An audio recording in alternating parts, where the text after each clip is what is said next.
Hello and a warm welcome to Bear Talk Show, the #1 show on YouTube. Hey, leo, for the first time, a female guest. Nakwambi, I'm over the moon. Our first female guest. Nimekuwa nikileta men on the show, and due to even your comments and everything, leo nimeamulia na waletea mrembo. Aki, my good friend, Monica Gadhoni atakuwa anatupigia story yake about her life, about what she has been doing, and I know you will enjoy this one. So without even much ado, I'll allow her to introduce herself. Thank you very much, Mercy. My name is Monica Gadhoni Getahi. I'm happy to be at Bear Talk Show. I've been watching your videos. I don't know what to say, but I thank God for this moment. Yes. We are humbled to host you because actually I was really looking forward to it because I know you have a story, and kindly take us through your story. Who exactly is Monica? How did you come to be up to this point?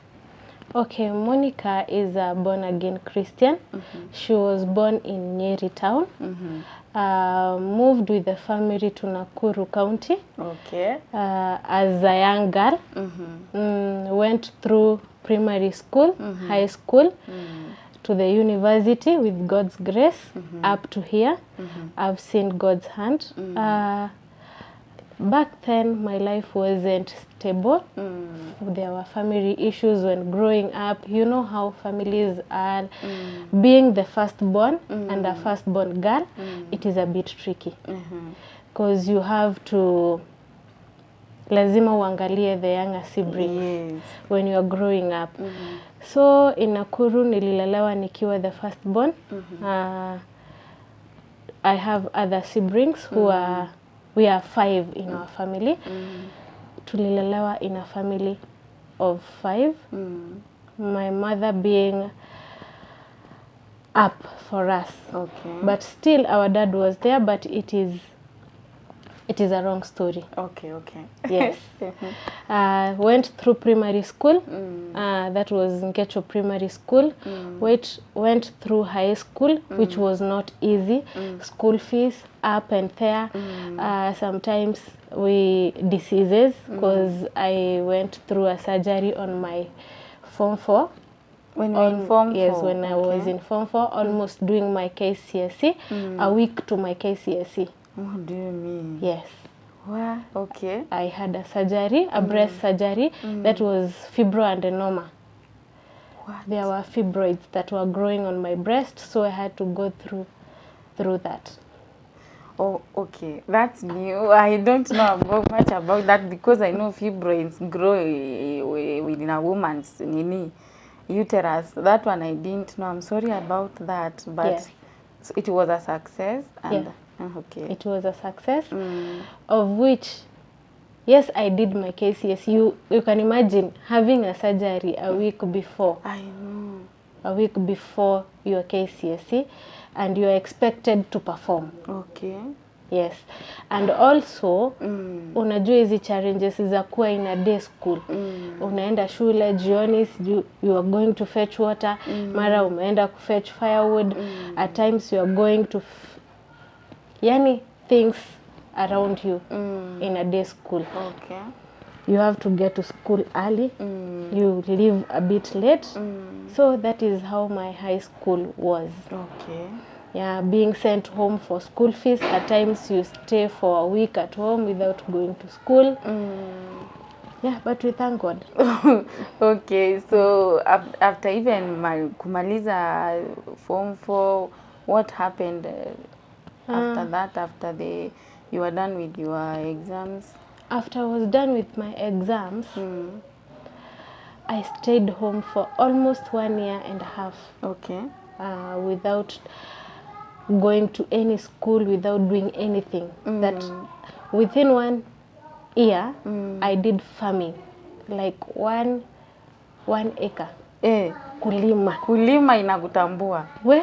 Nililima. I know, you know sometimes we think that kulima ni rahisi until when you go to the farm in the morning, yes. Ikifika 1 you feel like you won't go back again, but you have to. You have to. Na mahali unaenda shamba, you are walking for an hour before you get there. And by then my mom was sick. She wasn't able to go to the farm. Okay. So I was going alone. Sometimes I was given 2 women. That is once in a while. Nikienda kwa shamba. Ukienda kwa shamba, you carry uji because walking for an hour, you get to the shamba. That means even if you are already exhausted and you can't get back home by lunchtime to get your lunch. So you have to carry something that will push you until 4 or 5. You imagine working in the farm from around 9 to 4. Where? Yes. And that one you know there are people you find that kwa shamba they wanapanda gari so that they can go to the shamba. Now we are walking. Now this is walking. Yes. Before you even get there and now do the work, it's a whole complete experience. Yes. So you used to work kwa yenu ama ni kufanya kazi like you get paid? Ni kwa yetu. Okay. Okay, my dad used to travel from Kenya to Uganda, from Kenya to South Sudan. So most of the time he wasn't there. And growing up, I can say when I was growing up, I had an absentee father. Okay. Because he's coming once in a month. Sometimes he comes at night. In the morning when you wake up, he's not there. He's not there. Yes. What? I know that feeling.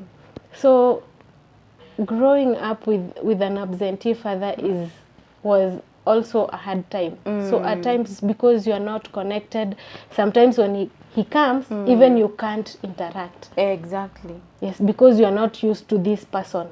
I was only used to my mother. So even if I had anything, I used to tell my mother. Connecting to my father was a problem. So whenever I needed something, our second born is a sister, I used to tell her so that he can call my father. Okay. Yes. He was there but very far away. Yani ako, but you don't even feel his presence because each and every time he's home, unajua, you know people hear stories like unapata, there is this dad anakujanga usiku kama umelala na mkiamka hampati. So asubuhi unaambiwa na mom, dada alikuwa. Umekaa mwezi hujamuona and tena ameenda. And how did mom used to take it in terms of the support and everything? Was you know there is that person who's not there but they at some point they are supportive. Yeah, our dad was very supportive because anytime we would call, maybe unless there is no network, because when you get maybe to South Sudan, the network is too low. So reaching him is a problem. But the support, like we never lacked food, we never lacked school fees. Though at times, you know, when the network is not there and you've been sent home for school fees, you'll have to wait for him to call so that you can tell him. Okay. And I was not in a good position to call him because we are not. You can see that bond. The bond between me and my father. And even the freedom to tell him anything. Yes, there was no freedom. So the only person who was too close to my father is our second born sister. Okay. Whenever she called him, everything was okay. Everything was okay. Kind of flow. Yes. Okay. But as for me, it's hi dad, hi, how are you? Fine. And that is all. Okay. Yes.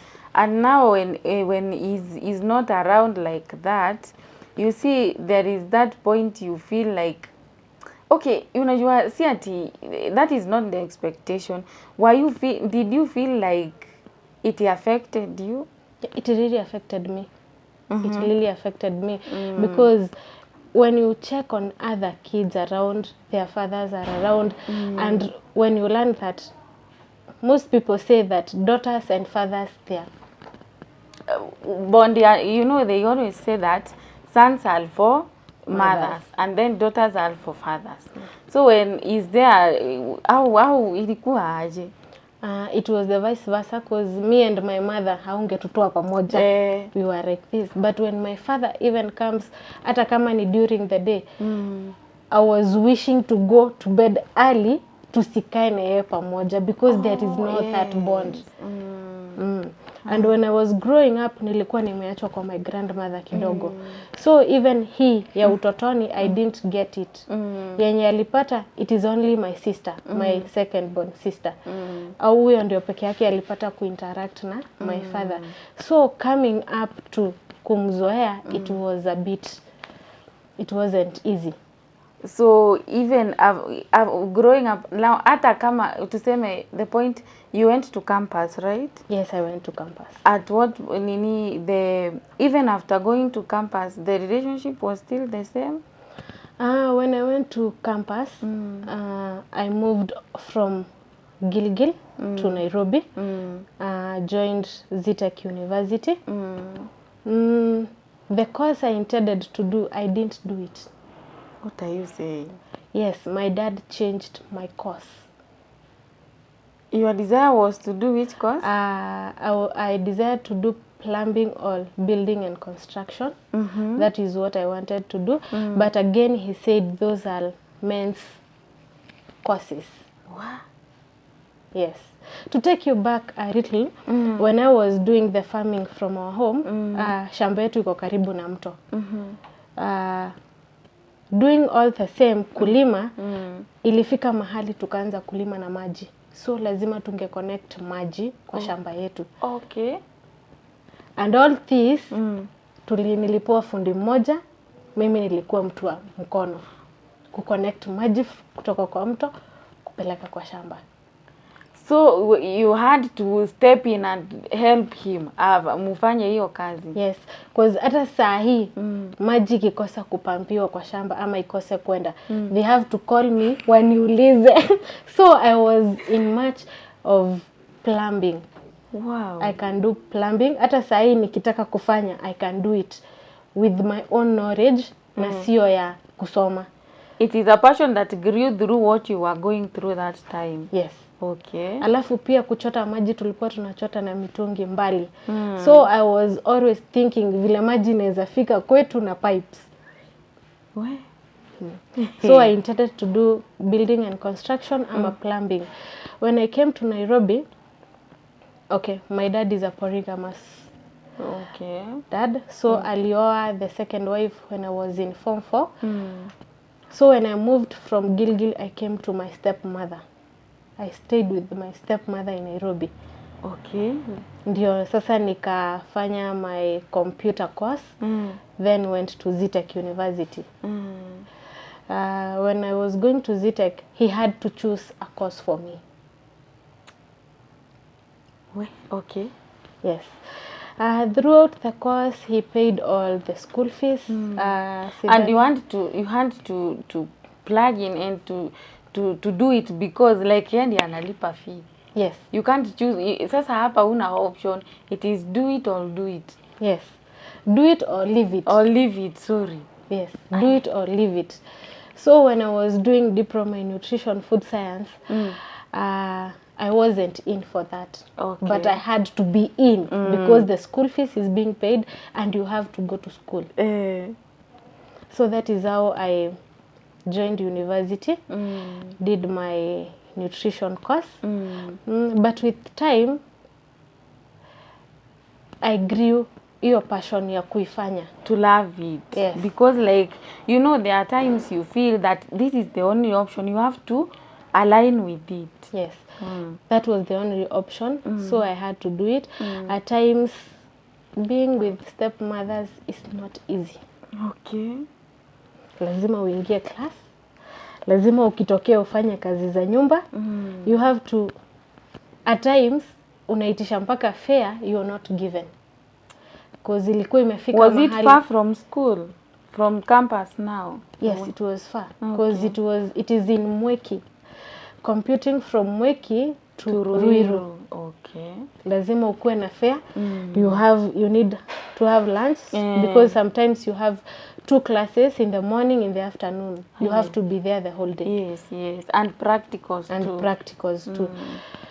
At times unapata hauna fare, whatever you have 100 bob. 100 bob ni ya kwenda peke yake.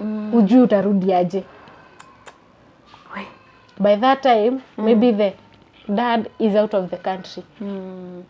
So you have to and call. Communicating to him is also a piece of work. Yes. So I survived by God's grace. Nilika, I think for a year with her. Ikafika mahali I had to tell my dad, this one is a no. It's a no. Enough is enough. Yes. Because when I get there, alikuwa na watoto wawili. So alipata the third born. You can imagine getting a third born through CS na hakuna msichana wa kazi kwa nyumba. Ni wewe sasa. You have to in the morning you have to wake up, prepare breakfast. Kuna mwenye anaenda shule mtoto, ajitayarisha aende shule. Na haujui, maybe sometimes class yenye niko nayo, sometimes classes huanza hata 8. Yes. You can imagine. And I'm coming from Mweki to Ruiru. Na pia jam ya Mweki at times ulikuwa unakaa hata 1 hour before you get to Kasarani. From Mweki to Kasarani. Yes. Hiyo jam. Lazima uangane nayo. So you have to wake up early. Do the house chores. Kama kuna vyombo zililala chafu, you have to wash. Uache umepanga nyumba cause haujui wageni watakuja mchana kuona mtoto. So it wasn't also easy. Ikafika mahali mpaka nikagonjeka. I had backaches zenye zilifanya nikakaa kwa kitanda for 3 days bila kutoka. Because of the straining. Yes. You are up and down with the chores. Alafu unajua, hakuna kitu mbaya kama kuchoka mwili tena urudi uchoke akili. Because in school, the mind is also working. You can imagine every Saturday ukifua nguo za kila mtu kwa nyumba. Unaona yeye anasema yes, you have to take your time, you have to do what. So, and you are there, you have to do it. Yes, because after all, wewe ndio mkubwa kwa hiyo nyumba. Yes. Sasa mwenye anatayarishwa ako class 2, class 3. You can imagine. Hakuna mtu mwingine anaangaliwa juu. And the dad is not there to utamwambia do this. The stepmother ako tu hapo. Ukichelewa kutoka shule utasema ulikuwa wapi. So you have to get early. At times mpaka alikuwa ananiuliza timetable ya classes, and you know classes the university it is any time you can change. Yeah, it can change any time. And then you know, like you have to feel free in school because that is the only time you have to be around friends. Yes. Unaona sasa you are freeing your mind from what you are going through at home. So ukienda shule, you are not only going for classes, unaenda pia to release yourself. Mali unaongea na watu, at least you feel better. Yes. So at times nilikuwa nakuja CU, naingia CU Zitek, naona time imesonga. You can't wait for it to get through. Lazima ukimbie nyumbani. Cause unaogopa ukifika nyumbani utaambiwa nini. Unaweza hata fungiwa nje. Yeah. At times unafanya hesabu like for the first year, I think the first semester sikuwa na smartphone. You can imagine surviving in the university without a smartphone. And notes are like almost everything. Kama yes. una laptop, at least ukuwe na smartphone. Okay. I survived the first semester without a smartphone. At times unapata mpaka mwalimu amebadilisha time yake ya kufunza, ameweka 7 in the morning na ilikuwa ya 2. Na ikatumwa kwa WhatsApp group ya class. Haujui. You get to school by saa 7 unaambiwa class ilikuwa asubuhi. Hai. Na saa hiyo ulipewa fare. Umepewa fare. Umepoteza time. Umepoteza classes. Hai. It was really hard surviving the first semester without a smartphone. But again, ilikuja ikanunuliwa. Okay. By now you are dad. Yes, my dad bought the smartphone. Na ilisaidia because sijui naweza sema aje. The first semester nilipita tu kwa hiari ya Mungu. Ni Mungu tu. So the second semester the same, you have to work, you have to go to school. Sometimes ukona mwameambiwa mnunue uniform ya practicals, you don't have money. Una mtu wa kuambia. My mom is back ushago. Sasa unless auze mahindi na before upate the whole amount ya kununua the uniform, because you can imagine a chef's jacket almost costed 1,000. And the hat, the apron, you have to be in black shoes, black trouser. Una imagine kununua hizo vitu zote, it was really hard. Na nakwambia my dad anaonekana once in a while. Okay. It was, unapata wengine wanaenda practicals, you're just there, wezi enda, juu wezi ingia practicals bila uniform. And sijui naweza sema nini, because practicals also helped, because if it were not for practicals zenye nilikuwa nafanya, hapa mahali nimefika singekuwa nimefika. Because I grew interest in hospitality through those practicals. Because in the practicals ulikuwa unaenda kusoma vile how you cook for a diabetic person, person with hypertension, viwango zenye unafaa kutengeneza nazo food. So when you are cooking, that passion grew in me. Because without that hauwezi graduate kuwa a nutritionist. Lazima ukue unajua how the food is prepared. And that is how I grew interest here, hospitality. And you became a doctor diet at the same time, yes. So the third semester, my dad had to move my mom from Nairobi to Shago, the stepmother now. Okay. So mimi nilibaki, nikaenda kwa my aunt from my mom's side. At, what's the name? Past Kimbo. Is it past Kimbo? Kenyatta Road. Kenyatta Road, yes. Hapo ndio nilienda, and she was nice. Everything I needed she provided. So things changed now from things there. Changed from there. My third semester mpaka CU nikaweza kuanza kuingia. Because alinipea key ya nyumba. When you get back ni wewe uko huko. When she gets back she goes straight to bed. So na hana mtoto, so it was ni sisi tu wawili.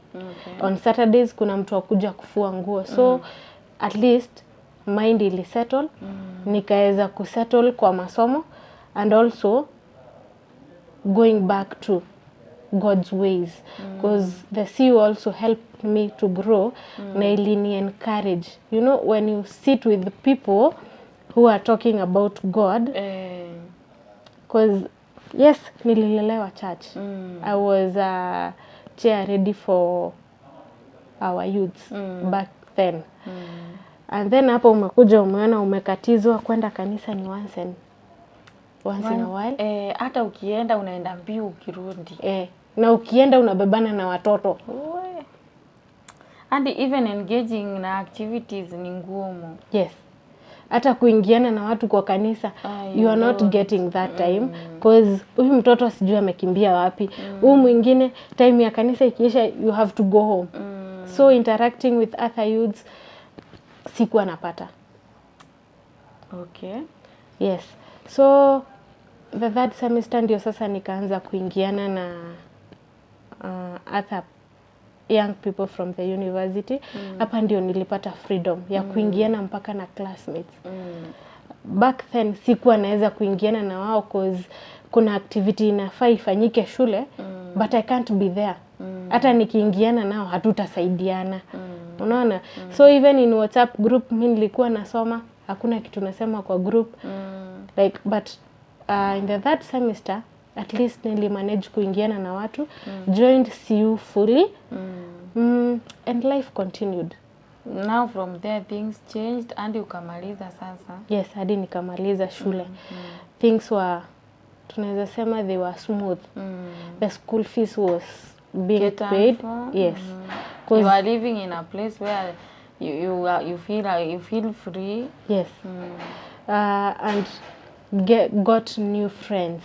Wenye ukiongea na mtu you are encouraged. Yes. Okay. So I managed to go through my university na nikamaliza. And I graduated. Wow. Yes. Graduating after all these obstacles was really good. It Yeah. felt nice. On my graduation day, my dad didn't appear. What are you saying? Yes. My mom alikuja on my graduation with a few women from home. But tunaweza sema labda it was because of work. But I had told him earlier. So this is something you know from hata mtu akimaliza shule unajua alimaliza and they are waiting graduation. Like even the excitement that comes along with graduating inafanya hata useme karibu kila siku. Yes. So alikuwa anajua but he wasn't there on my graduation. Okay. You can imagine. And also our second born, third born and fourth born hawakumanage kukuja. Our second born was in a boarding school. Nilikuambia he's a favorite for my dad. Okay. She's a favorite. So alienda mpaka high school, alienda in a boarding school. So yeye challenges za home hazijui. And the second born na third born walikuwa pia I think shule. Our last born ni kadogo hakakuwa kameingia shule. But if you can ask, the bond between me and our last born is much greater than our second born venye tunaweza kuwa tumeingiana. Na ni mtoto. Yeah. So on my graduation date, my mom came and a few women from Ushago. It was nice. And I had other friends from Nairobi who managed to come. Though sikupeleka graduation nyumbani. I just did it in Mwiki because it was not that big. After my university immediately, sikupata attachment. Because yetu tulikuwa tunafanya after umemaliza the schooling ndio unaenda attachment. So nilikaa like 3 months. 1 month niliambiwa kwanza niende nyumbani Ushago. And that is the worst thing someone can ever do ni kukuambia uende nyumbani after university. Yes. But my dad, unasikianga wale wazazi ni dictator. Alikuwa na make call moja hivi. Monica, kesho nakutaka home by 6. You are in Nairobi 6 asubuhi. Unasikia kama simba ameguruma. Hawezi jibu. Hawezi jibu. Like my dad used to call akisema kitu huwezi jibizana na atujaribu kumwambia ati akisema amesema. So I had to go back home. Unaangalia tu maisha ya nyumbani tena ni kuanza kulima. But I thank God my grandmother, my late grandmother came in. Na kaniuliza after a month, ni nini unafanya huku? Why don't you go to Nairobi and stay with the last born yake? And figure out things like a normal graduate. Anafanya nini nyumbani? So mimi nikamwambia siwezi enda kama sijapatiwa ruhusa na nani? Na dad. Akaniambia because kulikuwa the brothers wa babangu walikuwa wamekuja home. Akaniambia go pack your clothes. Unaenda na hii gari yenye inaenda Nairobi. Ala. Yes. So mimi that is what I did. Nikaenda nikapack. My dad wasn't around. So nikaenda kwa my grandmother na bag yangu. Akachukua simu akapigia babangu akamwambia Monica ameenda Nairobi kwa Wamboi. Wamboi now is their last born. That is how I managed to come to Nairobi. And were you coming to get a job? Yes. How did you find yourself unafanya kazi? First when I came, unasikia bado sijaenda hata attachment. My uncle, brother ya sasa babangu, alikuwa na hoteli, alikuwa anataka kufungua. So nikangoja like a month, haikuwa imefunguliwa, bado hawakuwa wamemaliza construction. Nikapewa kazi ingine ya kahoteli kadogo kalikuwa hapo. But let me tell you, unasikianga ni kama ni slavery. Working from 5 to saa 5 ya usiku, being the chef, being the waitress, being the cashier, cause tulikuwa wasichana wawili peke yake. The owner alikuwa anakuja once. na iko situated on a stage hapo tu kwa barabara. Kwa hivyo iko busy. It was busy. From 11 na getting an off day ilikuwa balaa. Monday to Monday. Yes. From 5 in the morning to 11 jioni. Kai. Preparing everything, doing the utensils. But you have to be there. Because ukikaa tena utaonekana hakuna kitu unafanya Nairobi, you go back. So I survived, nikafanya for 3 months. Hapo niliwork for 3 months. The last month vile niliacha kazi, niligonjeka. Nilipata chicken pox na pneumonia. At the same time, juu ya hii baridi ya asubuhi. At times umetoka job, umechoka, mpaka kuoga na maji moto, unaona ni waste of time. So I used maji baridi. So unaona hiyo baridi imeingia, then it came with chicken pox za mtu mzima. Hiyo tena nilikaa kwa nyumba 5 days. Nilikuwa naenda nadungwa sindano, narudi kwa nyumba. Uso haungetaka kuniona. Sio hivi venye niko sasa. Hizo vitu zimejaa, the pimples zimejaa kwa uso. Hiyo mwezi hakulipa. But I thank God. Watu walikuwa wanamwambia, unaona huyu msichana akitoka kwa hii kazi yako, utafunga. Hakuenda wiki mzima. Okay. Ilifungwa. Aya. Mungu alinitetea juu alishindwa na kumanage. So far saa hii anafanya nika club tu kadogo. Aliweka ka club ka Wines and Spirit ya walevi wadogo wa kanusu sijui nini. So from there ndio nikapata attachment St. Francis. Oh, St. Francis. Yes, St. Francis Community Hospital in Kasarani. In Kasarani. I did my attachment for 3 months. Kuna watu nilikuwa nimepata hapo wenye walikuwa wanafanya attachment pia. Wengine walikuwa wamevolunteer kufanya. But by God's grace, after the 3 months, one of the employee there alikuwa anaenda maternity leave. Ashikanishe na annual leave yake. Maternity leave ni 3 months na annual leave ya mwezi mmoja. I managed to be given that opportunity to work as her. Okay. Nikapatiwa kazi sasa. Getting to know kuna wenye wamevolunteer kufanya but they were not given that opportunity. So nilikuwa nafanya kazi being paid from an attachee na kupatiwa kazi. Okay. For 4 months. Weekends walikuwa wanalipa 1,000 shillings. That is on Saturday. Sunday I wasn't working. So nilikuwa na manage kwenda church. From Monday to Friday they were paying 700 shillings. Okay. And we were 2 and the other attachees. So I worked for those 4 months during the day. During the night I used to work for Landmark Hotel. That is my uncle's hotel. Okay. So ilifunguliwa. Una imagine by 7:30 niko St. Francis. Nikifunga 5 na kuja najitayarisha from now 7 to saa 6 nafanya kazi kwa hoteli. That must have been hectic, but you managed. I managed because nilikuwa napenda kazi yangu. I wanted to grow in hospitality industry and as well lazima ningemaliza attachment na imekuja na added advantage, nimepata job. So unaona ukimaliza singeenda. So in St. Francis nilikaa hapo for 7 months. Of which I'm happy.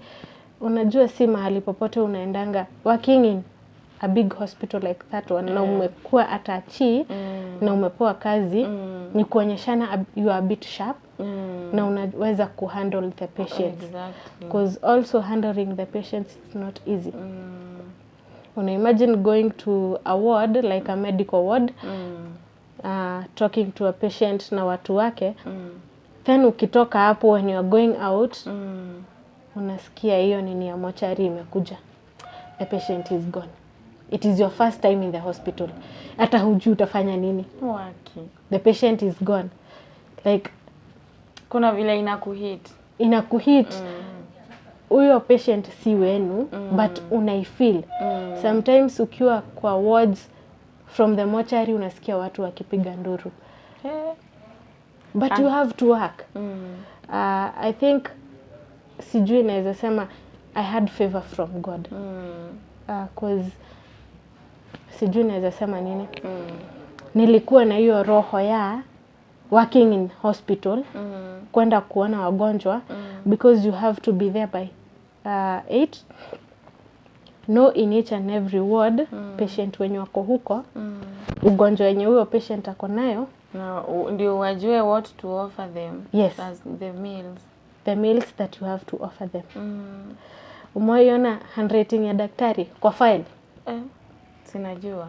You have to read that, know whatever it is that is written, ndio ujue, is this diabetes, is it kidney disease, is it hypertension, is it arthritis, ndio ujue what food to offer. Na going to each and every patient, kama ni hypertension, unaweza pata akona hypertension, akona kidney disease, akona diabetes. Those are 3 diseases zenye zinahitaji different foods. Na kuna kitu unaweza patia mtu hypertension na huwezi patia mtu wa diabetes. Na kuna food zenye unaweza patia mtu hypertension na wa diabetes, but ikifika ni kidney disease, juu kidney imefail, kuna food zenye hafai kukula. Na kama anafaa kukula, what is the process of preparing the food? Okay. So lazima ujue hizi vitu zote. So you still work there ama you uliacha? St. Francis niliacha. So when I'm working on nutrition, I have different patients, because also on my page utapata nimepost about nutrition, on my Facebook page, WhatsApp status utapata nimepost about nutrition, because it also boosts. Okay. When I'm not busy unaweza pata niko na patient. So because after those 7 months working in St. Francis, niliendelea kufanya kazi Landmark. Okay. In Landmark Hotel I worked for almost 2 years. And in those 2 years, nilikuwa napata patient pia. Yeah? Yes. Kuna moja alikuwa wa diabetes. We used to meet at 7 in the morning at my workplace hapo Landmark. I give the instructions, I give how to prepare food, and today he's a happy client, because he doesn't use medicine or diabetes, but he works on the nutrition, the diet. Yes. Hey, nyewe ni Dr. Diet. Hey, hii jina naona imegrow. It is growing. Yes. So now where do you work currently? Currently I'm working at Casa TV. As a co-CEO. Okay. Yes. I'm new there. Casa is also a growing TV. Yes. Nice. So you left your nutrition job and you you were a host, or what do you do there at Casa TV? Casa TV, the owner is a bit far from work. Okay. So the only person the staff can reach, it's me. So being there, also as a, tunaweza sema nini, mwenye amesimamia. Oh, like a manager? Yes, okay. Like a manager. I'm the person that they can get closely than the one who is supposed to be gotten. That man we met also at Landmark Hotel after I left. Because wakati nilitoka Landmark Hotel, let me tell you, I've worked in a club. What? That is new to you, kitu haujui. I've worked in a club. Okay. Went there as a waitress. God's favor. Mimi juu siwezi sema ni nini. For 1 week I worked as a waitress in a club. Nilikuwa nauza pombe. Because immediately nilitoka Landmark, nilikaa kwa nyumba for 1 month. Then nikajiuliza, what am I doing? So you want to step out and feel relevant a bit. Yes. Si kukaa tu kwa nyumba. Yes. So a person, kuna mtu mwenye alini connect with Robbits. It is Robbits it's in Isipe. Okay. So I worked as a waitress for 1 week. Then the owner, tunaweza sema mwenye hapo, akaona I was not relevant. Sikuwa nafaa kuwa hapo. Sikuwa nafaa kuwa waitress. So I was moved from waitress to cashier. Okay. So kwa cashier unaona unakaa tu kwa counter, like you're not moving, uko tu hapo. The only people you're interacting now ni wenye wako hapo and the staff. Wow. That is really nice because but you still do nutrition like part time mama? Yes, nutrition I does it part time. Okay. Yes. Nice. So from cashier nika move on to accountant. Nilikuwa namfanyia hesabu ya hoteli yake, ya butchery na ya club. From a waitress to cashier to accountant. Sijaifanya hesabu ya mtu, ni yenye tu nilikuwa nimefanya shule. Tulikuwa tunasoma high school. But this is another, yes, this is another advantage. Unamfanyia hesabu, you are doing the stock. Like huyo mtu anakutrustia whatever you are doing, he's trusting you. Then from there I became an accountant and at the same time supervisor wa mchana. Okay. So I was working as an accountant and a supervisor. Nice. Asubuhi unarauka mapema unafanya hesabu, then during the day you supervise the rest. Sawa. So tukimalizia, it's your story is really beautiful. I have not known any part of it, by the way, and it is wind. I'm telling you, if hata hawa watu hizo vitu zote ulipitia, those people will even be watching and say, by the way, I'm praying that victory comes your way, because unaona mtu atakuwa anaangalia naona kai akisingefanyia huyu hivi. So working when you are working for Kasa TV, kindly tell us how Kasa TV, yani how to get it, ni kama ni channel ama ni social handles zake, kila kitu. Okay, Kasa TV, we are growing. We are 1 year old. You can get Kasa TV on YouTube as Kasa TV, on Facebook as Kasa TV as well. You can you can start following us. You can subscribe on it. And also on nutrition, you can get me through my Facebook. And I also can give my contacts, but on my Facebook page utapata kuna contacts zangu. Okay. Yes. Now you can just mention it for me. So my number is 0715 131561. You'll get Dr. Diet. Yes, she's a real Dr. Diet. Huyu ukimfuata unanyooka. So thank you for speaking to us. I will repeat again, you are the first woman on the show. And I'm so happy that you even honored the invite, and I know God is taking you places. Mali umetoka si kidogo. Yes. And I know you are growing. You are growing and glowing. True. Yes.